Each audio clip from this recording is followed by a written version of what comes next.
Okay, so let's take a look at some of the reflections I've offered to you, or I'm offering to you, in terms of the Z codes and some things to call out from the section.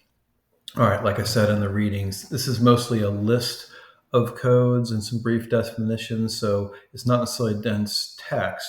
So there's not a whole lot of excerpts per se from the text to pay attention to, but rather this particular section is just more my reflections on it and why I think it's important to include this in our course and for you to have a familiarity with what these so-called Z codes are, okay, and how they work.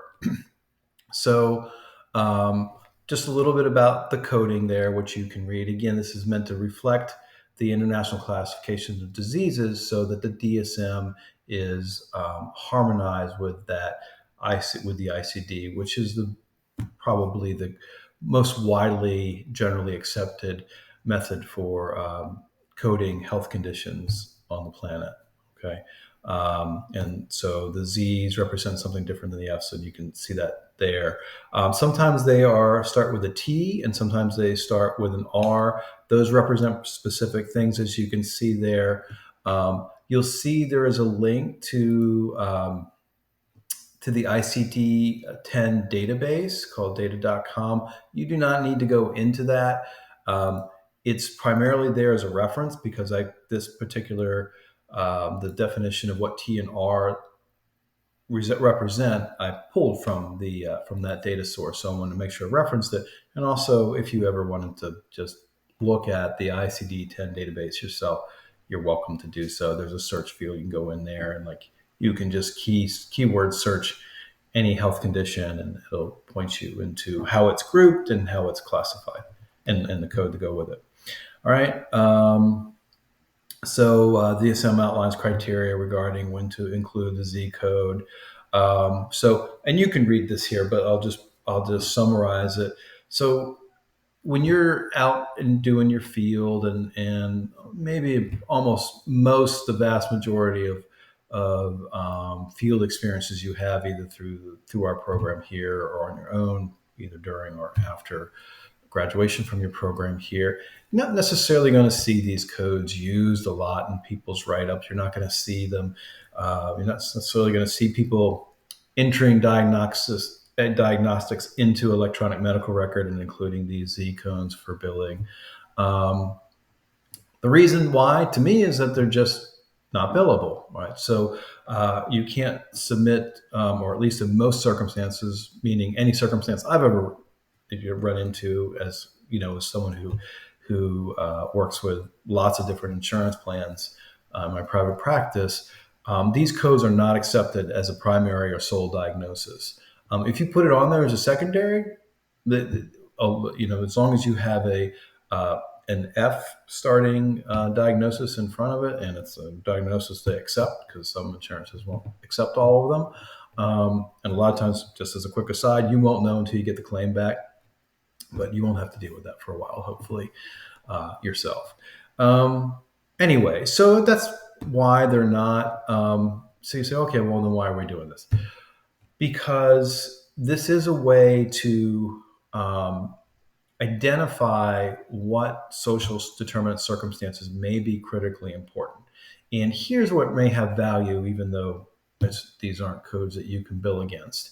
If you're doing a write-up, be it an electronic medical record or a good old-fashioned paper on a Word document or what have you, something along those lines, and you're in an interdisciplinary environment, or you have another stakeholder, like someone's involved in criminal justice system, or a student in a primary school, lots of different scenarios where you may want to, with the client's permission, of course, be sharing your assessment write-up for the purposes of advocating for your client.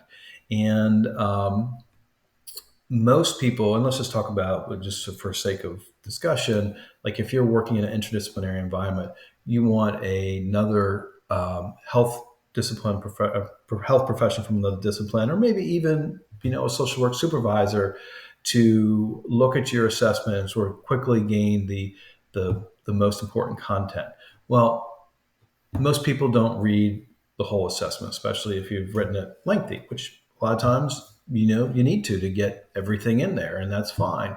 Um, but these codes can give you an opportunity to put something at the top of your assessment so that they see it, because everybody looks at the code, right? When you're sharing this, people will go.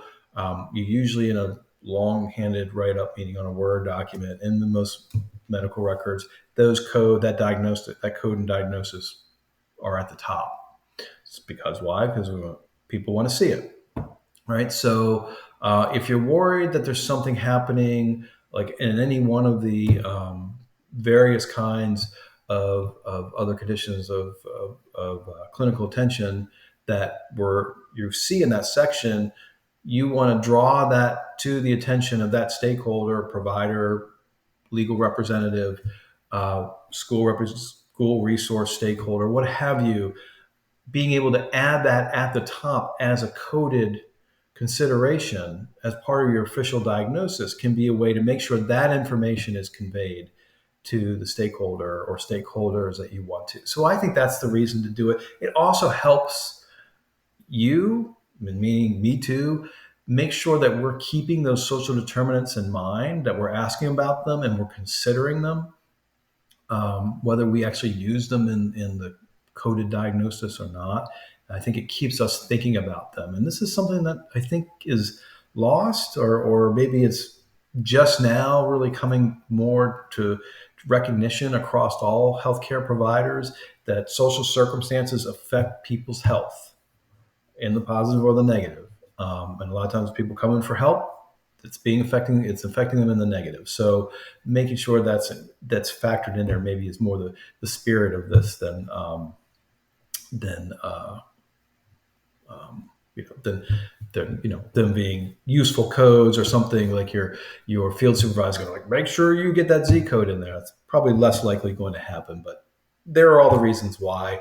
You can read a little more detail there. So that's the reason why I think it's important for us to take a look at it in this course.